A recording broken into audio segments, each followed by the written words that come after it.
První. Dneska si ukážeme, jak udělat unbound na Midnightu nebo i na jiných serverech, to jde. Úplně na každé. Takže co potřebujeme?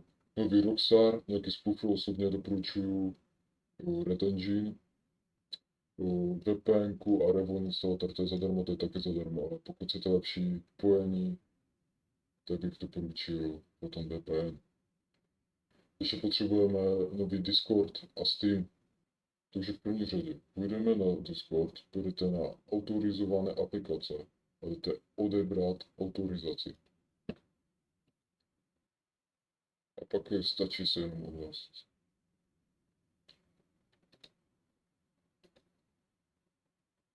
Pak jděte na Revolt instalatér, dáte programy Windowsu a tady všechno, co je Xbox, tak to smažte. V dalším kroku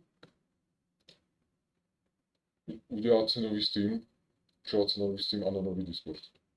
Takže pak musíte jít do nastavení, svůj účet, tady nemůžete mít žádný e-mail, musíte mít místní účet, pak dáte e-mail účty a tady nic nemůžete mít.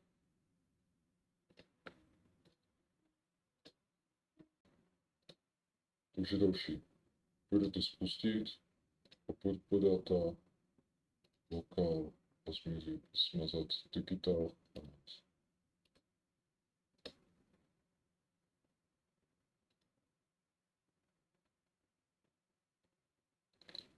Další krok. Zapnu VPNku. Teď půjdu třeba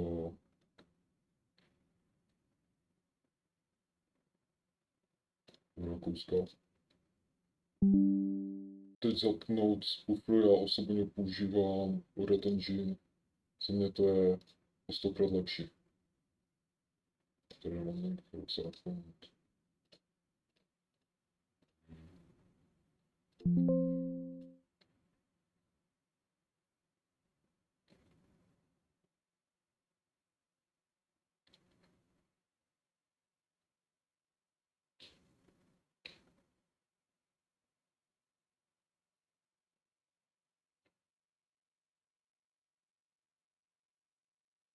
Počkáme, než ano, tady.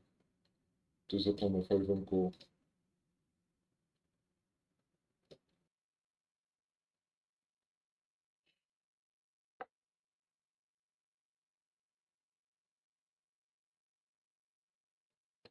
Potom dáme nový Rockstar.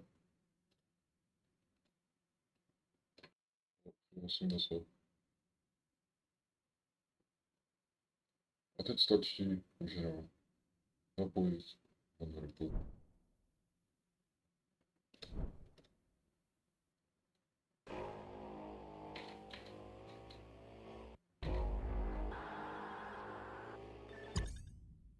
OK.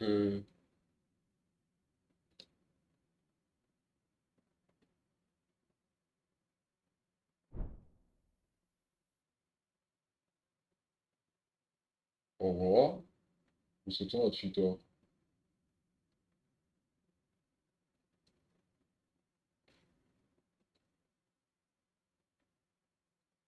Jenom tak ukázku vám ukážu, že to půjde fakt na druhý screen, abyste mi věřili.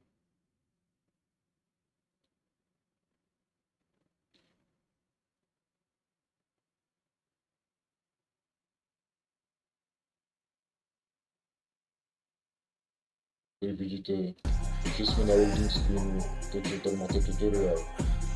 Čau.